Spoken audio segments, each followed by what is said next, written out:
चलिए रुक करते एक और बड़ी खबर का आपको जानकारी दे दें कि जयपुर से ये बड़ी खबर इस वक्त आपके टीवी स्क्रीन पर। आपको बता दें कि राजस्थान विधानसभा चुनाव को लेकर एक्शन में बीजेपी जेजेपी के साथ चुनाव लड़ने की रणनीति बना रही जेजेपी। इसके अलावा आपको बता दें कि 25 से 28 सीटों पर जीतने की तैयारी में जेजेपी। ये भी जानकारी मिल रही कि जेजेपी ने चुनी वो सीटें जिन पर नहीं मिली है अब तक जीत। तो एक बड़ी चुनौती जो है जेजेपी के सामने आकर आखिरकार खड़ी होती हुई दिखाई दे रही है। तो बीजेपी के साथ चुनाव लड़ने की रणनीति बना रही है जेजेपी। बड़ी खबर इस वक्त आपके टीवी स्क्रीन पर आप देख सकते हैं। और इसी खबर पर ज्यादा जानकारी के लिए हमारे साथ संवाददाता रघु गौर जुड़ गए। रघु, जैसे कि हम देख रहे हैं कि कहीं ना कहीं एक चुनौती जो है वो जेजेपी के सामने आकर खड़ी होती हुई नजर आ रही है, क्या कुछ कहेंगे?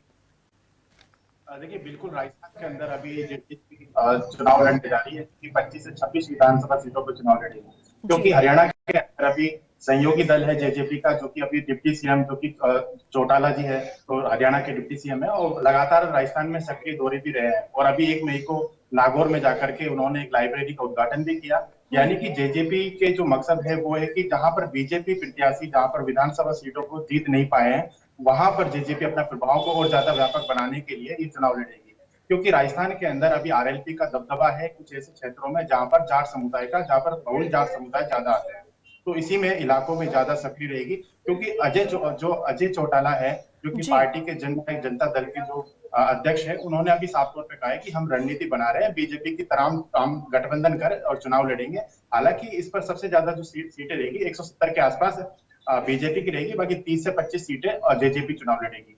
तो अभी जून के आसपास ही कार्यकारिणी का गठन कर दिया जाएगा और इसको लेकर के राजस्थान में तमाम जो बिंदुओं को लेकर के बीजेपी लगातार अपने सियासी दौर में लगातार अपने दौरे कर रही है। तो इसके साथ ही अब जेजेपी की अपनी सक्रिय भूमिका देखने को मिलेगी, क्योंकि राजस्थान के कुछ ऐसे इलाके हैं, चाहे सीकर की बात की जाए, झुंझुनू, जयपुर, दौसा, भरतपुर, ये ऐसे इलाके यहाँ पर जाट समुदाय का बहुल समुदाय है, यहाँ पर बहुत ज्यादा दबदबा है। क्योंकि हमने देखा था कि पिछले विधानसभा सीटों के अंदर आरएलपी ने बीजेपी को कुछ उप विधानसभा सीटों में बीजेपी की हार देखने को मिली थी। हमने चाहे वो एग्जाम्पल के तौर पर, उदाहरण के तौर पर हम देखें सरदार शहर की बात की जाए, यहाँ पर बीजेपी के वोट काटे थे आरएलपी ने, क्योंकि जाट समुदाय के आते हैं। तो ऐसे में अब सबसे बड़ा मुद्दा ये है कि राजस्थान के अंदर तमाम जो दल है लगातार सक्रिय भूमिका में, और तीसरा मोर्चा जहां बढ़ने की तैयारी में बीजेपी भी अब जेजेपी के साथ गठबंधन कर, संयोग कर और इसमें चुनाव में उतरेगी। और इसके लिए पूरी कार्यकारिणी का गठन भी किया जाएगा और इसको लेकर के तमाम बीजेपी के साथ रणनीति तैयार की जा रही है।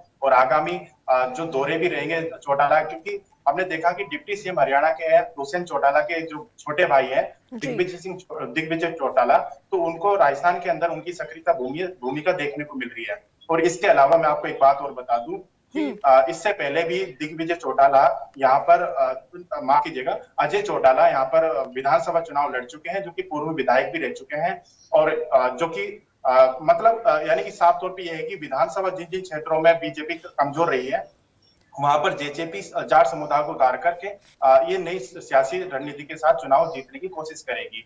वहीं कांग्रेस की बात की जाए, एआईएम की बात की जाए, और भी तमाम दल है, आरएलपी की बात की जाए, बीटीपी की बात की जाए, आम आदमी पार्टी भी चुनाव लड़ रही है, जहां पर एक तीसरा मोर्चा तैयार हो चुका है। तो वहीं बीजेपी अब तीसरा मोर्चा को धराशायी करने के लिए जेजेपी से रणनीति तय कर रही है, क्योंकि अभी आगामी 12 तारीख को अभी प्रधानमंत्री का दौरा भी होना है। ऐसी आशंका लगाई जा रही है कि हरियाणा के डिप्टी सीएम दुष्यंत चौटाला भी आएंगे, और जैसे ही वो आएंगे तो यहाँ पर तमाम चीजों को ध्यान में रख करके एक मंत्रणा भी की जाएगी अधिकारियों के, जो तमाम जो वरिष्ठ नेताओं के साथ।